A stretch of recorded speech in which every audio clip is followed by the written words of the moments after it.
আসসালামু আলাইকুম। এই খ্যার এবং ঘাস কাটা মেশিনটা নিয়ে এসে আমি সর্বপ্রথম যে সমস্যায় পড়ছি সেটা হচ্ছে কনভেয়র বেল্ট সিস্টেম মেশিন নিয়ে। কনভেয়র বেল্ট সিস্টেম মেশিন আপনারা দেখতে পাচ্ছেন নিচে যে ফাঁকাটা থাকে ওইটা দিয়ে বেল্টটা যে ঘোরে ওইটা ঘোরার ফলে খ্যার কিছু নিচে চলে যায়। আর প্লাস আরেকটা সমস্যা হচ্ছে ওখানে কিছু দেখতে নিচে ঘাস দেখতে পাচ্ছেন এও সেম সমস্যাটাই হয়।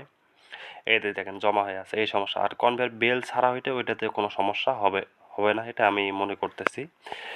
তবে এটাতে যে সমস্যা হয়েছে আর হচ্ছে বড় আটি দেওয়া যায় না, জাম করে। এটা হচ্ছে ২ নম্বর সমস্যা। ৩ নম্বর সমস্যা হচ্ছে এটা গোড় দিকে দিলে টানে না আরকি। এটা হচ্ছে ৩ নম্বর সমস্যা। আর আপনারাও এই মেশিন নিয়ে কার কি সমস্যা হয়েছে অবশ্যই কমেন্ট করতে পারেন। আর এই মেশিনটা আমি নিয়েছি হচ্ছে বিসমিল্লাহ মেশিনারি চুয়াডাঙ্গা। এই মেশিনটার দাম পড়েছে আমার বাড়িতে নিয়ে আসা সেট করা পর্যন্ত ৫০০ টাকা কম ৫০,০০০ টাকা।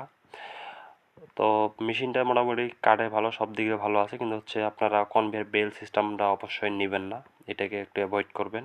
কারণ কনভেয়ার বেল্টের সমস্যা, যেহেতু এটা ঘুরতেছে সেহেতু এটা ওই নিচে ময়লা যাচ্ছে, এতে উল্টা দিকে যাচ্ছে, এটা একটা সমস্যা। আর যদি একটা কনভেয়ার বেল্ট না হতো দেখতেছি আমি ঠেলে ঢুকে দিতাম, সরাসরি নিয়ে চলে যেত। কনভেয়ার বেল্ট হওয়ার জন্য এই সমস্যাটা হয়েছে, যে না চাপ দেওয়া যাচ্ছে না কিছু একটা করা যাচ্ছে। তো অবশ্যই কেআর এগ্রো অ্যান্ড ডেইরিতে আমি আরও কী কী নতুন কৃষি প্রযুক্তি যুক্ত করব এবং কী কী প্রয়োজন একটা ক্যাটল এবং ডেইরি ফার্মিং পরিচালনা করার জন্য। দেখেন বেল্টের ভিতরে আটকে আছে, এইলে হচ্ছে সমস্যা। তো আপনারা অবশ্যই যোগাযোগ করবেন। আর অবশ্যই কেআর এগ্রো অ্যান্ড ডেইরির সাথেই থাকার চেষ্টা করবেন, কারণ এর সাথে থাকলে অবশ্যই আপনারা সব কিছু জানতে পারবেন।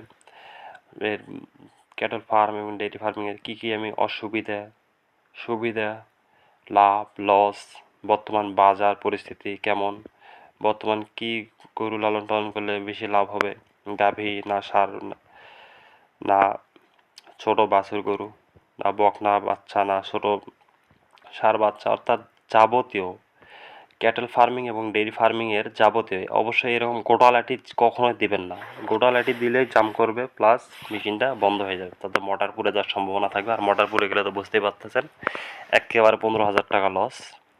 অবশ্যই এগুলো নিলে দেখে শুনে নেবেন, যেহেতু ওদের একটা ভুল হচ্ছে ওরা বুঝাই দেয় না কোনো কিছু, নিজেকেই বুঝিয়ে নিতে হয়। ওদের কোনো টেকনিশিয়ান নেই, ওরা বুঝাই দেয় না যে কীভাবে কী করতে হবে। তো অবশ্যই আপনারা এই ভিডিওটাতে উপকৃত হবেন যদি আপনারা সম্পূর্ণ দেখেন। আর ভয়েসটা খারাপ সমস্যা নেই, তবে যেগুলো বলতেছি সব কাজের কথা। এই গিয়ার ব্যবহার, তারপর এখানে প্লেটের ব্যবহার, তারপর হচ্ছে যেহেতু এটা 2 in 1, আটা ভাঙাটা কীভাবে ব্যবহার করতে হবে, এগুলো আসলে বিস্তারিত আস্তে আস্তে আমি বলবো কীভাবে ব্যবহার করতে হয়। তবে আপনারা অবশ্যই না জেনে না বুঝে কোনো কিছুই করবেন না। ধন্যবাদ। আসসালামু আলাইকুম। কেয়ার এগ্রো ডেইরির সাথে থাকুন। ধন্যবাদ।